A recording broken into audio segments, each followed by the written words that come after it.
Halo, kali ini kita akan belajar hubungan konfigurasi elektron dengan sistem periodik unsur.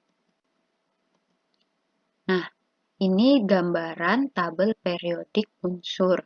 Jadi, tabel periodik itu ada kolom yang menurun dan ada yang mendatar. Untuk yang menurun itu disebut golongan. Nah, ini golongan 1A, 2A, 3A, 4A, 5A, 6A, 7A, dan 8A. Golongan itu terbagi menjadi 3 ya. Jadi ada golongan A, golongan B, dan golongan transisi dalam. Nah, untuk yang mendatar itu disebut periode. Untuk yang pertama itu berarti periode 1, periode kedua, ketiga, keempat, kelima, keenam, dan ketujuh. Ini tabel periodik yang biasa ditemui ya. Jadi, unsur-unsur kimia itu punya 4 fase. Untuk yang berwarna biru itu fase padat ya, wujud zatnya padat. Kalau yang jingga itu gas, yang ungu itu cair, sedangkan yang kuning adalah unsur buatan. Jadi dibuat oleh manusia, bukan unsur yang terdapat alami di alam. Hubungan konfigurasi dengan SPU. Nah, hubungannya apa? Jadi, kalau kita menggunakan konfigurasi kulit, KLMN, itu kita bisa menentukan golongannya lewat elektron valensi dan periodenya berdasarkan banyaknya kulit. Jadi, misalkan 2, 8, 3. Nah, ada 3 kulit kan itu, ada 2, 8, sama 3. Berarti periodenya ada 3 kulit. Untuk konfigurasi yang subkulit, itu kita bisa menentukan lebih spesifik lagi. Bisa sampai dia golongan A atau golongan B. Kalau konfigurasi kulit, tadi kita hanya bisa menentukan dia golongan 1, 2, sampai 8. Nggak tahu golongannya itu termasuk golongan A atau golongan B. Nah, kalau subkulit itu bisa sampai ke golongan A dan golongan B.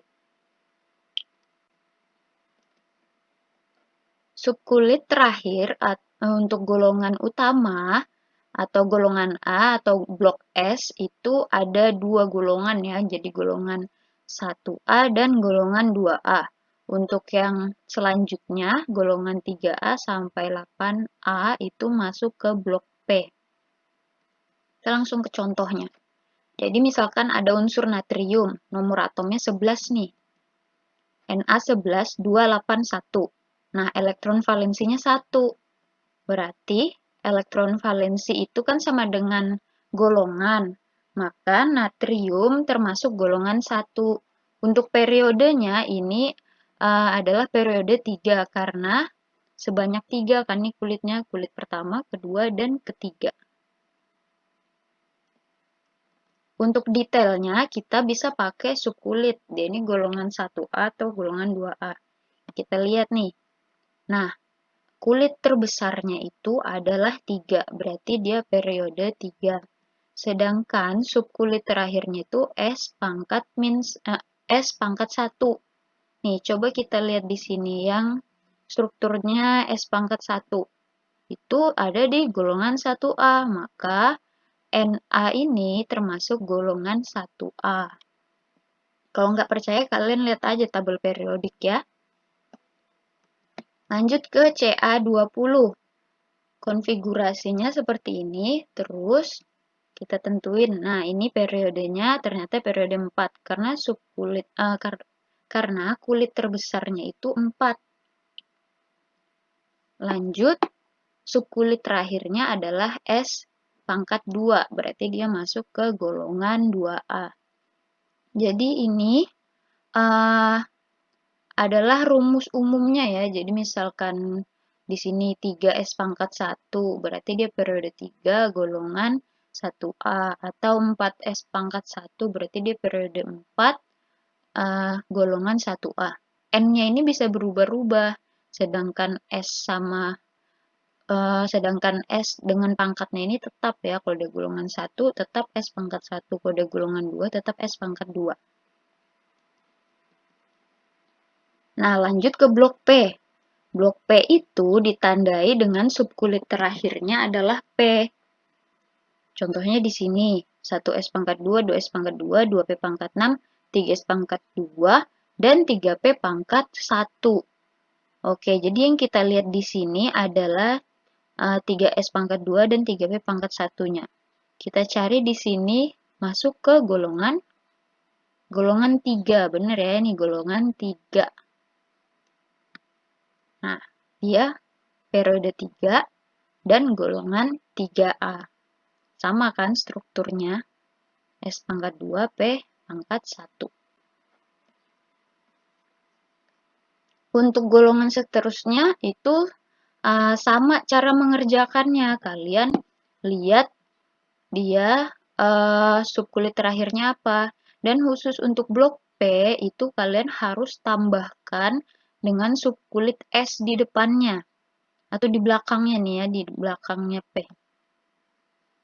Karena kalau nggak ditambahkan, nanti kalian akan salah golongan. Kalau misalkan kalian cuma hitung 1 yang di sini, berarti nanti kalian nulisnya golongan 1A.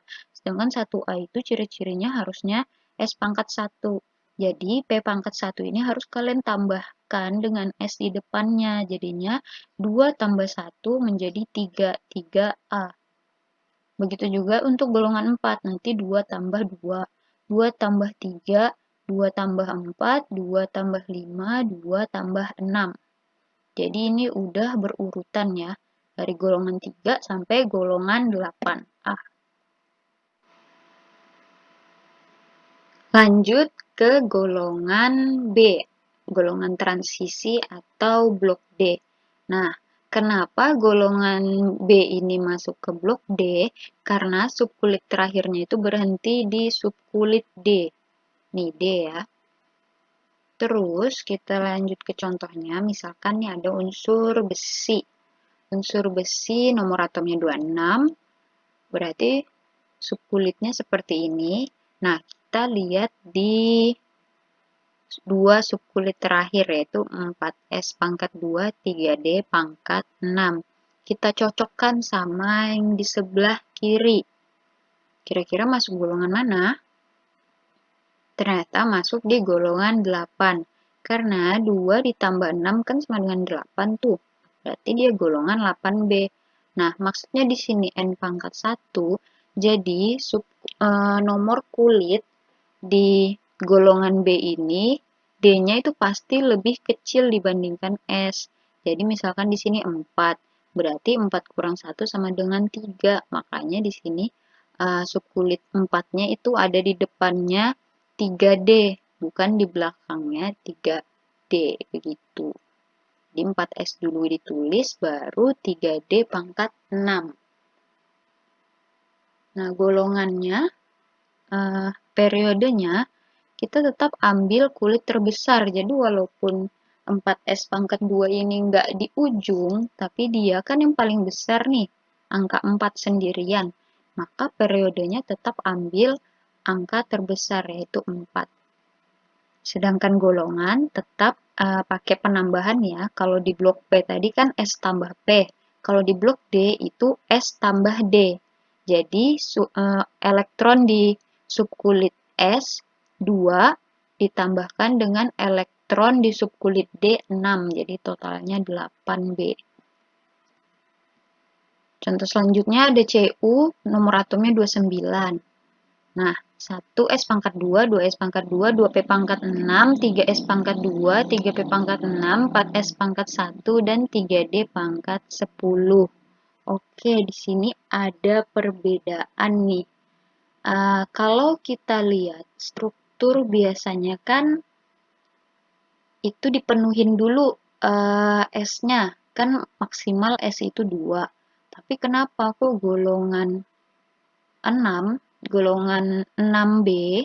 dengan golongan 1B itu S-nya pangkat 1. Nah, jadi golongan 1B dengan golongan 6B ini masuk ke aturan Han.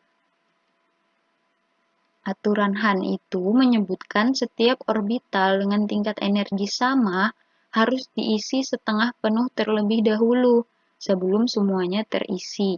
Contohnya untuk yang Cu tadi, kita ambil dua subkulit terakhirnya itu 4S dan 3D. Di sini stabilnya itu dituliskan 4S pangkat 1, bukan 4S pangkat 2. Karena apa? Karena 4 ini kan berada, sebenarnya urutannya adalah subkulit terakhir. Dia paling besar nih, berarti posisi sebenarnya dia ada di kulit terluar. Nah, sedangkan D ini ada di dalam. Kan dia 3 nih, 3D berarti lebih di dalam dibandingkan 4. Di sini kan dia bilang harus diisi setengah penuh terlebih dahulu atau kita isi penuh terlebih dahulu. Jadi, kulit-kulit yang di dalam itu harus diisi stabil. Bisa setengah penuh, bisa penuh. Nggak boleh kurang satu. Jadi, misalkan kita tulis di sini, kita ambil satu panahnya ini kita taruh di sini. Jadinya 4S pangkat 1. Nah, 3D ini nanti total panahnya atau total elektronnya itu cuma 9. 9 itu nggak stabil. Dia nggak bisa pokoknya rawan gitu ya, nggak stabil. Jadi harus dioper. Yang S tadi ini mengoper satu elektronnya ke D. Kenapa S mengoper? Karena S ini walaupun satu, dia stabil. Dia nggak perlu 2 untuk mencapai kestabilan. Cukup satu elektron, dia udah stabil. Nah, kalau yang D ini harus penuh atau setengah penuh. Kalau nanggung sisa satu, itu dia bakal nggak stabil. Contohnya misalkan dia 4 elektron. 3D pangkat 4. Nah, itu harus ngambil satu elektron di dalam subkulit S, di orbital S, supaya jadi 5 setengah penuh. Oke. Kalau untuk golongan transisi dalam, itu ciri-cirinya hanya ini ya, jadi kalau di dalam subkulitnya itu nanti, di dalam konfigurasinya itu ada 4F, 4F pangkat berapa gitu, berarti dia golongan lantanida. Sedangkan kalau terdapat 5F, berarti nanti dia golongan aktinida. Untuk periodenya, lantanida itu periode ke-6 ya, dia berada di periode 6, sedangkan aktinida berada di periode 7. Jadi itu tetap nggak berubah. Nah, golongan transisi dalam ini jarang keluar ya, jarang digunakan. Yang sering itu cuma golongan A dan golongan B. Oke, ini dia beberapa konfigurasi elektron subkulit ya. Jadi untuk B nomor atom 5 nih. Berarti 1S pangkat 2, 2S pangkat 2, dan 2P pangkat 1. Kita lihat di sini dia kira-kira golongan berapa? 2 tambah 1 sama dengan 3. Dan P itu kan berarti tadi ada golongan 3 sampai 8. 3A sampai 8A. Maka B ini masuk di golongan 3A. Periodenya kulit terbesarnya kita lihat adalah 2. Nah, untuk yang lainnya kalian coba belajar tentukan sendiri ya. Oke, ini dia CR ya, nomor atom 24. Nah, keadaan tidak stabil itu 4S pangkat 2, 3D pangkat 4. Untuk keadaan stabilnya, setengah penuh, 4S pangkat 1, 3D pangkat 5. Jadi yang benar itu yang keadaan stabil. Kalau konfigurasi yang ini itu keadaan yang tidak stabil atau salah ya. Jadi di kimia itu memang selalu ada aturan, tapi pasti ada beberapa situasi yang melanggar aturan. Nah, contohnya untuk golongan 1B dengan 6B ini termasuk suatu hal yang melanggar aturan. Kalau aturan sebenarnya kan tadi tuh dipenuhin tuh 4S pangkat 2, baru kita lanjut ke subkulit selanjutnya. Tapi untuk golongan 1B dan 6B itu kita harus pakai aturan Han, aturan baru ya. Itu. Dimana dia minta dipenuhin dulu di orbital D-nya. Di subkulit D-nya itu kita penuhin dulu, baru lanjut ke subkulit S.